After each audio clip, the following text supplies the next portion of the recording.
Hello, my name is Zachariah with Old Man Gaming, and welcome to another First Impressions video. I'm so excited to be doing this. I didn't expect to be able to do another one so soon. Surprise out of nowhere. So out of nowhere, Molasses Flood announced this closed beta to available to anybody in the Xbox Insider program from just Friday, this last Friday to Sunday, which was yesterday, Father's Day, to do stress testing for Drake Hollow. I don't even remember hearing about this game. I'm sure I did. I'm sure it got lost in the shuffle somewhere, and I probably said that was cool, and just, in the slew of games that come out, I didn't remember it, but this just happened out of nowhere, and it was Father's Day weekend. I didn't even think I was going to get into it, but I did, and I am very excited about this game now. So let's talk. As this is a first impressions video based off of beta, I am going to tell you guys what I experienced in the beta, and then I'm going to give you kind of my points of excitement, I like to call them, the things about this game that are really getting my juices turning, and then I'm going to give you the points of concern. These are the things that I noticed that might drag the game down towards full release. Maybe it's a bug, maybe it's something they're missing in the game, that sort of thing. So, let's get into it. Drake Hollow is, right off the bat, really unique. When I went into this beta, basically there isn't really any description of a story. You could create a character, which I like character creators. And then it drops you into this world where there are these series of islands kind of in this black fog almost. The fog is kind of low, kind of hangs to the ground, but the islands are kind of like raised up through it. Now, your character can traverse through these by crafting this special stone that only works for about 15 seconds and pushes back this black fog, which is basically called the ether. Then he can also travel over it using either these kind of like magical grinding wires that look very much like Sunset Overdrive, or by just finding a way around it like bridges and stuff like that. So what the game right off the bat, I get into that.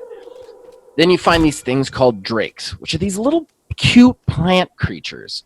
Basically, they're just like sleeping in the ground. You wake them up, then they go to your base, which is your hollow or whatever. And then they just hang out there. And the entirety of the game's leveling system is based on kind of this base building with these drakes. So as you'll collect the drakes running around, each drake will have its own stats, like the energy crystal that it requires to advance, what it gives you, and every drake can give you a unique perk should you choose. So like one drake I get named Gemgert could give me health regeneration. Another one would allow me to craft 2 items instead of 1 when I was crafting my support items. And then I could pick between the 2 which ones I wanted. Once you're at the hollow, though, you slowly get schematics and what to kind of do some base building. And then the drakes do all the base building for you, as well as collect resources from the hollow itself to help you. Also, talking to these creatures every so often, in addition to feeding them crystals to level them up, they'll give you stuff if you're nice to them. They will also they'll give you crafting materials and some items. And then what the other side of the game is you find ways to travel to these other islands. That allows you to wake up drakes, but each island is aether corrupted, which means that while the fog is around the island, these weird redded evil thorn vines has grown up over the island, and then these monsters called ferals are there, and then you have to fight those. You have to fight off the vines, and you have to basically decontaminate the island.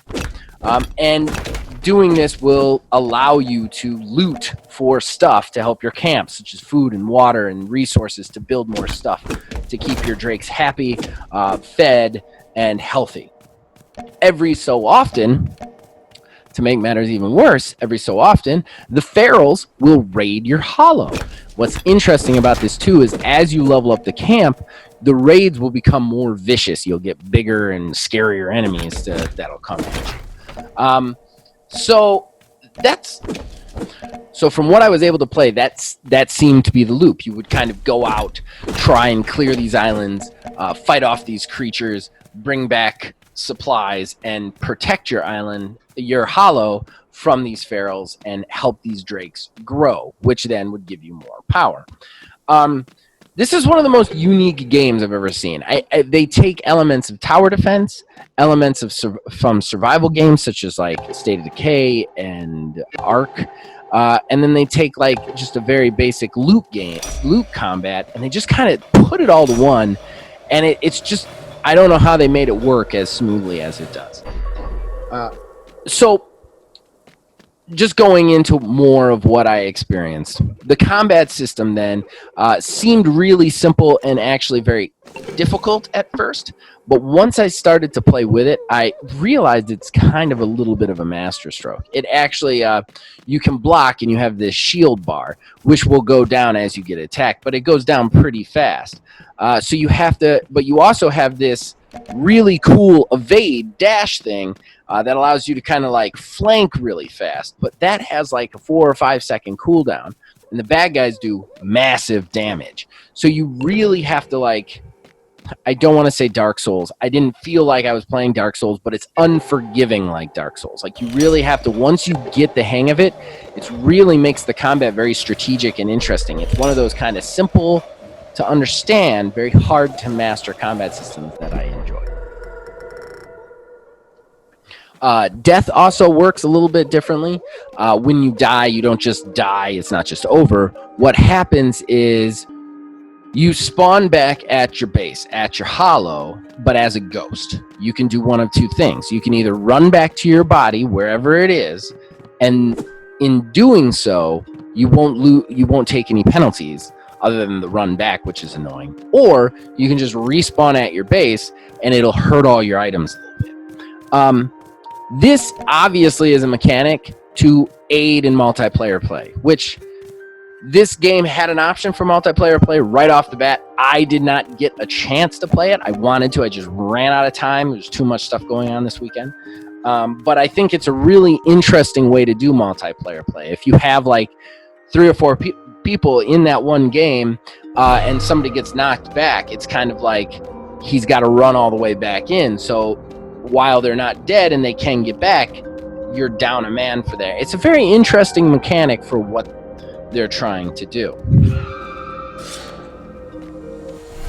All right, so I think that brings us to points of excitement and points of concern. So right off the bat, let's go into points of excitement. I'm really excited about the newness of this IP.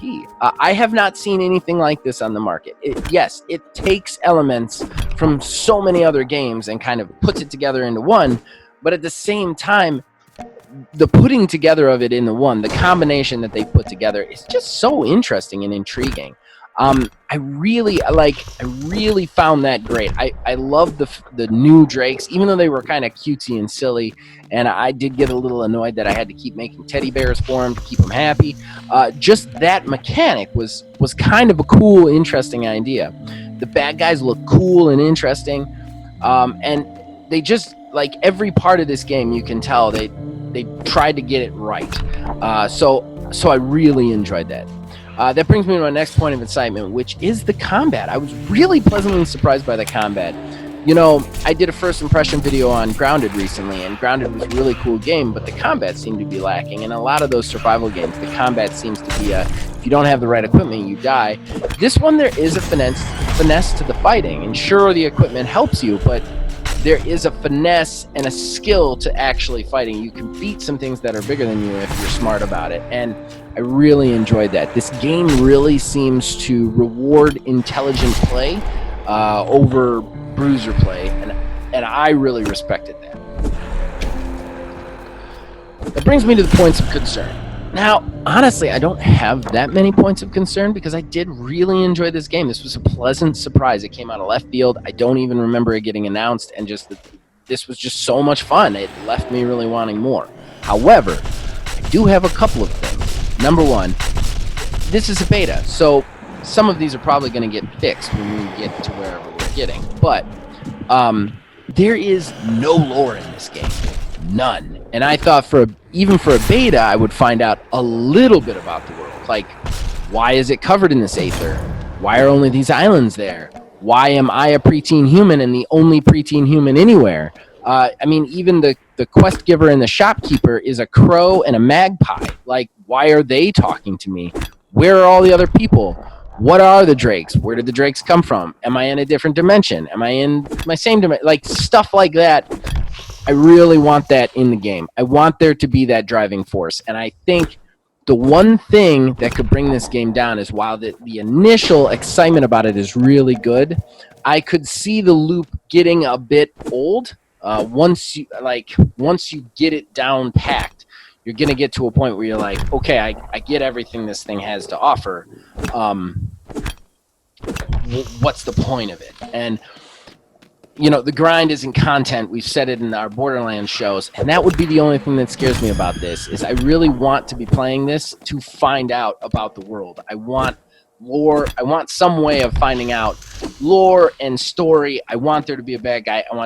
Don't get me wrong, I like games of service. I don't need the narrative all the way, but I want a reason. I don't want this just to be a bunch of things thrown at me. So I hope they bring a little bit more of that to the game, and they probably will. Again, this is just a beta, but really excited about it. So that brings us to the end of this first impressions video. I hope that helped you guys out a little bit. The beta is over, unfortunately, already. I couldn't get this out while it was still going, but it's a really exciting game, and I hope to cover it on our channel when it comes out. I'm definitely going to be playing more of it. Very excited for this brand new IP.